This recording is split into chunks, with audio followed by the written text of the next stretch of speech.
ರಿಷಬ್ ಶೆಟ್ಟಿ ಅವ್ರದ್ದು Kantara ಮೂವಿದು trailer release ಮಾಡಿದ್ದಾರೆ. ಈ ಮೂವಿದು ಸ್ವಲ್ಪ ಸಪ್ರೇಟ್ ಫ್ಯಾನ್ ಬೇಸ್ ಇದೆ, ಯಾಕಂದ್ರೆ ತುಂಬಾನೇ ಡಿಫ್ರೆಂಟ್ ಆಡಿಯನ್ಸ್ ಈ ಮೂವಿನ ನೋಡ್ತಾರೆ. ಟ್ರೇಲರ್ ಒಳಗೆ ಫಸ್ಟ್ ಆಫ್ ಆಲ್ ತುಂಬಾನೇ ಚೆನ್ನಾಗಿದ್ದು ಅಜನೀಶ್ ಅವ್ರದ್ದು BGM, ಆ ಪರ್ಟಿಕ್ಯುಲರ್ ಸೀನ್ಸ್ಗೆ ಆ ಪರ್ಟಿಕ್ಯುಲರ್ ಬ್ಯಾಕ್ಗ್ರೌಂಡ್ ಸ್ಕೋರು ಎಷ್ಟು ಚೆನ್ನಾಗಿ ಆಪ್ಟ್ ಆಗ್ತಿತ್ತು ಅಂದ್ರೆ ರಿಯಲಿ ಗೂಸ್ ಬಂಪ್ಸ್ ಬರ್ತಾ ಇತ್ತು.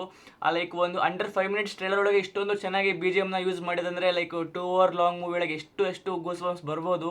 ಆಮೇಲೆ ಲೈಕ್ ಒಂದು ಗರುಡ ಗಮನ ವೈಬ್ಸ್ ಇದೆಯಲ್ಲ, ಅದಕ್ಕಿಂತ ಲೈಕ್ 100 ಪಟ್ಟು ಮೇಲೆ ಈ ಮೂವಿ ನನಗೆ ಕಾಣ್ತಾ ಇದೆ. ಆ ಕಲರ್ ಗ್ರೇಡೆಡ್ ಸೀನ್ಸ್, ಆ ಫಿಲ್ಟರ್ಸ್, ಆ ಸಿನಿಮಾಟೋಗ್ರಫಿ, ಆ ವಿಜುವಲ್ಸ್, ಆಮೇಲೆ ಬ್ಯಾಕ್ ಗ್ರೌಂಡ್ ಸ್ಕೋರು, ಆಮೇಲೆ ಕ್ಯಾಮ್ರಾ ಆಂಗಲ್ ಪ್ರತಿಯೊಂದು ಟಾಪ್ ನಾಚ್ ಆಗಿದೆ. ರಿಷಬ್ ಶೆಟ್ಟಿ ಅವರು ಸ್ವತಃ ಈ ಮೂವಿಯ ಕತೆ ಬರ್ದ್ಬಿಟ್ಟು ಅವರೇ ಡೈರೆಕ್ಟ್ ಮಾಡ್ತಾರ ಒಂದು ಪ್ಲಸ್ ಪಾಯಿಂಟ್ ಇದೆಯಲ್ಲ, ಇದರಿಂದ ಅವರು ಏನು ಒಂದು ಕನ್ವೆ ಮಾಡಬೇಕು, ಏನು ಪ್ರೊಜೆಕ್ಟ್ ಮಾಡಬೇಕು ಅಂತ ಒಂದು ಮೈಂಡ್ ಅಲ್ಲಿ ಇರುತ್ತೋ ಅದು ಕರೆಕ್ಟ್ ಆನ್ ಪಾಯಿಂಟ್ 100% ಅದೇ ತರ ಪ್ರೊಜೆಕ್ಟ್ ಆಗುತ್ತೆ. ಮೈಂಡ್ ಬ್ಲೋಯಿಂಗ್ ಟ್ರೇಲರ್ ಅಂತ ಹೇಳ್ತೀನಿ, ಯಾಕಂದ್ರೆ ನಮ್ಮ ಕಲ್ಚರು, ನಮ್ಮ ಲೈಕ್ ಒಂದು ಏನೋ ಒಂದು ಟ್ರೆಡಿಷನ್ ಇದೆಯಲ್ಲ, ಅದು ಈ ತರನೇ ಪೋರ್ಟ್ರೇ ಮಾಡಬೇಕು, ಕರೆಕ್ಟ್ ಆಗಿ ಪ್ರೆಸೆಂಟ್ ಮಾಡಿದ್ದಾರೆ. ಒಂದು ಕರಾವಳಿಯ ಕಲ್ಚರು ನಮಗೆ ಜಲಕ್ ನೋಡಕ್ ಸಿಗ್ತಾ ಇದೆ ಟ್ರೇಲರ್ ಒಳಗೆ. ಶೆಟ್ಟಿ ಅವ್ರ ಮೂವೀಸು ಪ್ರೈಮರಿ ನಾನು ಯಾಕೆ ನೋಡ್ತೀನಿ ಅಂದ್ರೆ, ಏನಾರು ಒಂದು ಕಲಿಯಕ್ ಸಿಗುತ್ತೆ, ಏನಾರು ಒಂದು ಯುನಿಕ್ ಸ್ಟೋರಿ ಇರುತ್ತೆ.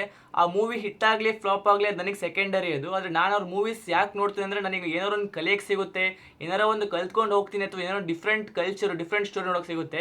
ಸೊ ಅದಕ್ಕಂತ ನಾನು ತುಂಬಾ ಒಂದು ಇಷ್ಟಪಟ್ಟು ನೋಡ್ತೀನಿ ಅವ್ರ ಮೂವೀಸ್ಗಳನ್ನ. Mind blowing trailer man, really ಒಂದು ಎಷ್ಟು ಪವರ್ಫುಲ್ ಕಾಣ್ತಾ ಇದ್ದಾರೆ ಅಂದರೆ ರಿಷಬ್ ಶೆಟ್ಟಿ ಟ್ರೇಲರ್ ಒಳಗೆ. ಲೈಕ್ ಒಂದು ಪ್ಲಾಟು ತುಂಬಾ ಇಂಟ್ರೆಸ್ಟಿಂಗ್ ಇದೆ. ನಾನು I really can't wait to like plot ಏನಿರುತ್ತೆ ಮೂವಿದು ಅಂತ ತಿಳ್ಕೊಳ್ಳೋಕ್ಕೆ. ತುಂಬಾ ಇಂಟ್ರೆಸ್ಟಿಂಗ್ ಇದೆ, ತುಂಬಾ ಮೈಂಡ್ ಬ್ಲೋಯಿಂಗ್ ಇದೆ.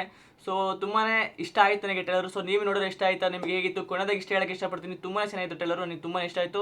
ಲೈಕ್ ಮೂವಿಗಂತೂ ನಾನು ವೇಟ್ ಮಾಡ್ತಾ ಇದ್ದೀನಿ ನೋಡೋಕ್ಕೆ, ಯಾವಾಗ ಬರುತ್ತೋ. ಲೈಕ್ ಬಂದಾಗ ಫಸ್ಟ್ ಶೋ ಹೋಗ್ತೀನಿ ಅಂತ ಅನ್ಕೊಂಡಿದ್ದೀನಿ. ಸೊ ಫಿಂಗರ್ಸ್ ಕ್ರಾಸ್, ನೋಡೋಣ ಹೇಗಾಗುತ್ತೆ ಅಂತ. ಸೊ ನೀವು ನಿಮಗೆ ನೋಡಿದ್ರೆ ನೀವು ಹೇಗೆ ಅನಿಸ್ತು ಟ್ರೇಲರ್ ನನಗೆ ಕಾಮೆಂಟ್ ಸೆಕ್ಷನ್ ಕಮೆಂಟ್ ಮಾಡಿ. ವಿಡಿಯೋ ಇಷ್ಟ ಆಗಿದ್ರೆ ಲೈಕ್ ಮಾಡಿ, ಸಬ್ಸ್ಕ್ರೈಬ್ ಮಾಡಿ ಚಾನಲ್ಗೆ. ನಾನು ಸಿಗ್ತೀನಿ ಬೇರೆ ಟಾಪಿಕ್ ಜೊತೆಗೆ. Till and take care, bye.